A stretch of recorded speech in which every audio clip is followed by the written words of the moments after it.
Hello, नमस्कार, good morning, सुप्रभात मेरे साथियों, कैसे हैं आप सभी? हर्ष जीएस क्लासेस में आप सभी का दिल खोलकर स्वागत है। आइए आज का क्लास प्रारंभ करते हैं।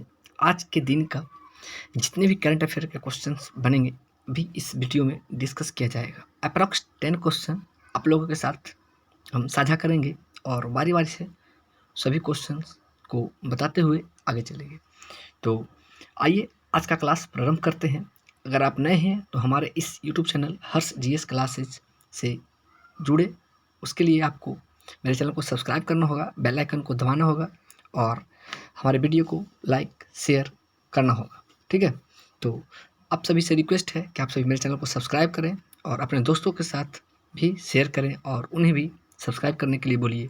और डेली बेसिक पे मैं करंट अफेयर का टॉप 10 क्वेश्चंस आपके साथ शेयर करता हूँ। ठीक है, आज का मोटिवेशनल कोट्स है, मुश्किल नहीं कुछ दुनिया में, तू जरा हिम्मत तो कर, ख्वाब बदलेंगे हकीकत में, तू जरा कोशिश तो कर। तो कुछ ना करने से कुछ करना ज़्यादा बेहतर है। तो आप सभी डेली बेसिक पे इस वीडियो को ले और 10 क्वेश्चंस तो कम से कम आप याद कर ही सकते हैं।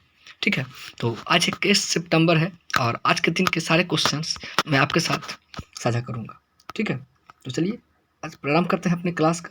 पहला क्वेश्चन कि चीन को पछाड़कर कौन सा देश हाल ही में श्रीलंका के सबसे बड़े ऋणदाता के रूप में उभरा है? तो श्रीलंका को सबसे ज़्यादा ऋण अगर दिया है तो वो है अपना देश भारत, अपना प्यारा देश भारत। जो श्रीलंका का जो भी कंडीशन है, आपात को देखते हुए सबसे ज़्यादा ऋण प्रोवाइड किया है हमारा देश भारत। तो श्रीलंका को भी पीछे छोड़ दिया है। ठीक है, चलिए अगला प्रश्न है, प्रश्न संख्या 2, ग्लोबल क्लीन एनर्जी फोरम का प्रतिनिधित्व हाल ही में कौन करने वाला है? तो डॉक्टर जितेंद्र सिंह हमारे केंद्रीय मंत्री हैं, ग्लोबल क्लीन एनर्जी फोरम का प्रतिनिधित्व करने वाले हैं। ठीक है, चलिए अगला प्रश्न है, प्रश्न संख्या 3, हाल ही में एडोब ने फिग्मा डिज़ाइन प्लेटफॉर्म का कितने मिलियन डॉलर में अधिग्रहण किया है? तो इसका करेक्ट आंसर है 20 मिलियन डॉलर में एडोब ने फिग्मा डिज़ाइन प्लेटफॉर्म का अधिग्रहण किया है 20 मिलियन डॉलर से। चौथा प्रश्न है, उत्तर प्रदेश के किस शहर में हाल ही में पहली एससीओ पर्यटन और संस्कृति राजधानी घोषित किया गया है? तो शंघाई सहयोग संगठन एससीओ का जो सांस्कृतिक राजधानी घोषित किया गया है अपना भारत में यूपी के अंतर्गत वाराणसी जिला आता है, वो उसे सांस्कृतिक राजधानी एससीओ का शंघाई सहयोग संगठन का राजधानी घोषित किया जा चुका है। ठीक है, पांचवा प्रश्न है, अडानी ग्रीन ने किस राज्य में हाल ही में 325 मेगावाट की पवन ऊर्जा परियोजना प्रारंभ किया है? तो ये है मध्य प्रदेश शहर में, मध्य प्रदेश में अडानी ग्रीन ने 325 मेगावाट की पवन ऊर्जा परियोजना शुरू किया है। तो अभी स्वच्छ ईंधन और स्वच्छ ऊर्जा की ओर हमारा देश निरंतर कार्यरत है और टारगेट भी है कि 2070 तक कार्बन मुक्त करना है ना, और 0% कार्बन उत्सर्जन का लक्ष्य हासिल करना है।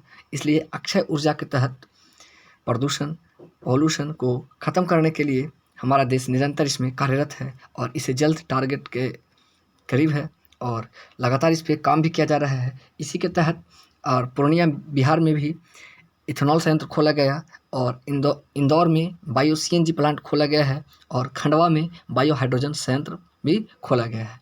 तो ये सब सारे अक्षय ऊर्जा और प्रदूषण मुक्त के लिए निरंतर इस पे काम चल रहा है और सबसे ज़्यादा अक्षय ऊर्जा और इस पे काम जो है राजस्थान 1 नंबर पे है, पहले स्थान पे है। ठीक है, तो पाँचवा प्रश्न हो गया। छठा प्रश्न है, हाल ही में सेना प्रमुख मनोज पांडे, अभी मनोज पांडे से जुड़े कुछ मानद उपाधि दिया गया था नेपाल के द्वारा और इसे भी आप याद रखेंगे। और प्रश्न के साथ आगे बढ़ रहे हैं कि मनोज पांडे ने कारगिल इंटरनेशनल मैराथन का उद्घाटन कहाँ किया है? तो लद्दाख इसका करेक्ट आंसर है। सेना प्रमुख मनोज पांडे ने कारगिल इंटरनेशनल मैराथन का उद्घाटन किया है लद्दाख में। ठीक है, और मनोज पांडे जी को हाल ही में मानद उपाधि से, नेपाल के मानद उपाधि से सम्मानित किया गया है। ठीक है, सातवां प्रश्न है, हाल ही में बांग्लादेश ने किस क्रिकेटर बांग्लादेश के किस क्रिकेटर ने टेस्ट क्रिकेट से संन्यास लेने की घोषणा की है? तो रुबेल हुसैन बांग्लादेश के क्रिकेटर हैं, इन्होंने क्रिकेट के संन्यास की घोषणा की है। और महिला क्रिकेटर भी क्रिकेट से संन्यास लेने की घोषणा की है। कौन? स्मृति मंधाना। ठीक है, करेक्ट आंसर आप देंगे कि महिला क्रिकेटर संन्यास लिए हैं। ठीक है, 8वां प्रश्न है,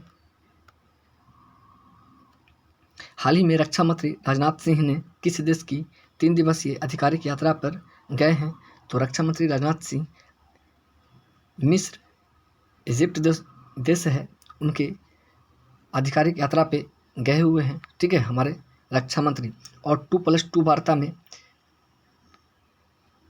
कौन कौन मंत्री भाग लेते हैं? आप कमेंट बॉक्स में बताइएगा, आंसर छापेंगे कमेंट बॉक्स में कि 2+2 वार्ता में कौन से 2 मंत्री बैठते हैं और 2+2 वार्ता अभी किन किन देशों के साथ किया गया है। ठीक है, 9वां प्रश्न है, किस राज्य के उपराज्यपाल ने हाल ही में कम्युनिटी पुलिसिंग पहल बी केयर शुरुआत की है? तो दिल्ली के उपराज्यपाल बी केयर की शुरुआत किए हैं, तो दिल्ली इसका करेक्ट आंसर है। और दिल्ली के उपराज्यपाल कौन है? आप कमेंट बॉक्स में छापेंगे।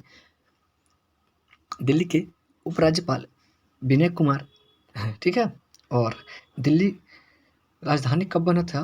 तो कलकत्ता से दिल्ली 1912 में दिल्ली हस्तांतरण हुआ था। ठीक है, और हाल ही में हरियाली महोत्सव दिल्ली में मनाया गया है।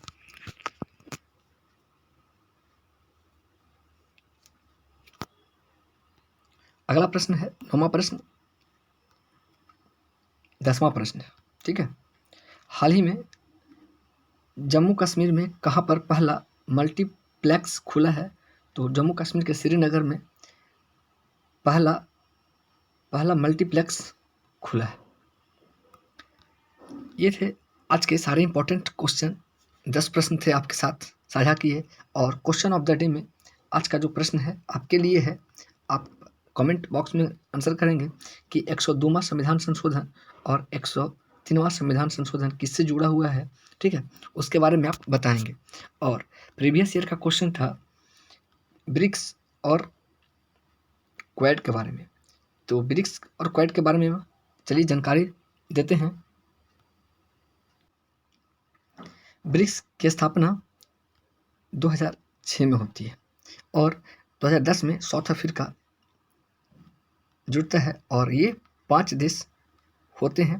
पहले थे इसमें ब्राज़ील, रसिया, इंडिया और चाइना, और 2010 में इसमें साउथ अफ्रीका जुड़ता है और अभी 5 देशों का समूह है ब्रिक्स। ठीक है, 2010 में साउथ अफ्रीका जुड़ता है और स्थापना इसका 2006 में होता है। अभी इसका 14वां जो संस्करण का आयोजन हुआ चाइना में हुआ और 13वां जो हुआ था इंडिया में हुआ था। ठीक है, क्वेड के बारे में देखिए, इंडिया, जापान, ऑस्ट्रेलिया और यूएसए 4 देशों को मिला करके ये क्वेड बनता है। और चौथा जो इसका आयोजन हुआ था टोक्यो जापान में हुआ था। और इसका 5वां जो होगा ऑस्ट्रेलिया में किया जाएगा आयोजन।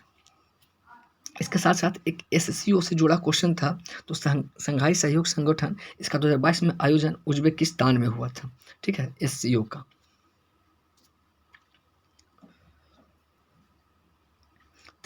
तो ये थे आपका सारे इंपॉर्टेंट करंट अफेयर आज के 21 सितंबर से जितने भी क्वेश्चन बनते हैं आपके साथ डिस्कस किए हैं। ठीक है, तो कैसा लगा सेशन ज़रूर बताएंगे, कमेंट बॉक्स में आंसर करेंगे। और जैसा कि आपसे रिक्वेस्ट है कि ज़रूर हमारे चैनल को सब्सक्राइब करें, लाइक और शेयर, 1 लाइक 1 शेयर तो ज़रूरी बनता है। ठीक है,